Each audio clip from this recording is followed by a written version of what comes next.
Hydraa commissioner రంగనాథ్కు Telangana high court 50,000 జరిమానా విధించింది.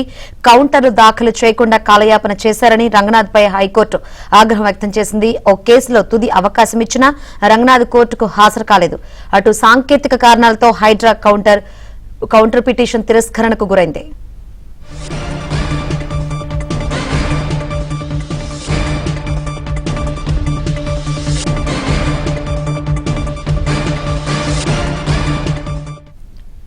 Hydraa commissioner రంగనాథ్కు Telangana high court 50,000 జరిమానా విధించింది. ఇదే అంశానికి సంబంధించి మరిన్ని వివరాలు అందించేందుకు మా ప్రతినిధి నుమాన్ సిద్ధంగా ఉన్నారు.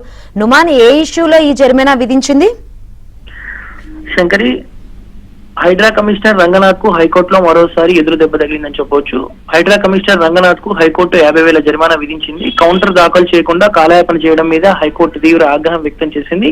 సో హైదరాబాద్ జిల్లా యూసుఫ్గూడలోని సర్వే నెంబర్ 45లో 2 ఎకరాల వివాదాస్పద భూమి మీద విచారణ జరిగింది. కోర్టు ఉత్తర్వులు ఉన్నప్పటికీ హైడ్రా అధికారులు జోక్యం చేసుకున్నారని పిటిషన్ దాఖలు చేశారు. సో గతంలో తుది అవకాశం ఇచ్చిన హైకోర్టుకు హైడ్రా కమిషనర్ రంగనాథ్ హాజరు కాకపోవడం మీద మాత్రం ఇటు హైకోర్టు తీవ్ర ఆగ్రహం వ్యక్తం చేసింది. సాంకేతిక కారణాలతో ఏదైతే హైడ్రా వేసినటువంటి కౌంటర్ పిటిషన్ ను తిరస్కరించింది. సో తదుపరి విచారణ ఈ నెల 15కు వాయిదా వేసినట్లు తెలుస్తుంది. సో ఈ నేపథ్యంలో హైడ్రా కమిషనర్ ఏవి రంగనాథ్ కు మాత్రము 50,000 జరిమానా విధించినటువంటి పరిస్థితి.